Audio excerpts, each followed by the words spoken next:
Bonjour, connaissez-vous la maxime « la plume est plus forte que l'épée » ? Les mots ont un pouvoir paradoxal. Moins on en a, plus la violence monte, faute d'être capable de nuancer sa pensée et son expression.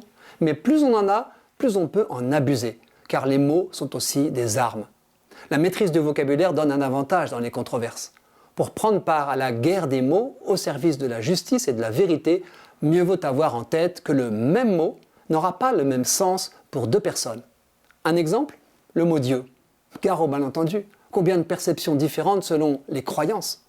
Prenons l'expression Dieu le Père. Elle fait référence à un bon père, ou plutôt un père idéal, celui qui a l'expérience d'une paternité dévoyée, pour avoir du mal à associer l'idée de paternité à celle d'un Dieu bienfaisant. Le pouvoir des mots sur notre pensée peut être insidieux. Une expérience étonnante a démontré leur impact secret. Des chercheurs ont fait visionner à un groupe de personnes le film d'un accident de la circulation sans gravité impliquant deux voitures. Puis le groupe a été réparti en 3 sous-groupes. Au premier, on a demandé d'évaluer à quelle vitesse les véhicules s'étaient rencontrés. Au second, on a demandé d'évaluer à quelle vitesse ils s'étaient heurtés. Et au troisième, on a demandé à quelle vitesse ils s'étaient percutés. Résultat, 50 km/h d'écart entre le premier et le troisième groupe.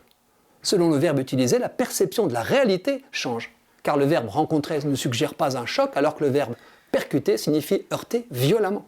Les chercheurs ont aussi montré que le pouvoir des mots est accru quand ils sont imagés.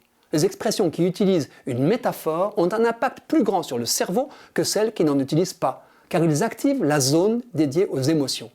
Dire « mon entreprise connaît d'importantes difficultés » aura moins d'effet que de dire « mon entreprise prend l'eau », qui projette dans nos têtes l'image émouvante d'une inondation ou d'un naufrage. On en viendrait presque à souhaiter qu'on ne mette pas les mots dans toutes les bouches, car certains sont meurtriers. Gare aux langues de vipère, pour utiliser une métaphore. Louis-Ferdinand Céline l'avouait, je cite, « Avec les mots, on ne se méfie jamais suffisamment. Ils ont l'air de rien, les mots, pas l'air de danger, bien sûr, plutôt de petits vents, de petits sons de bouche, ni chaud, ni froid, et facilement repris dès qu'ils arrivent dans l'énorme ennui gris, mou du cerveau.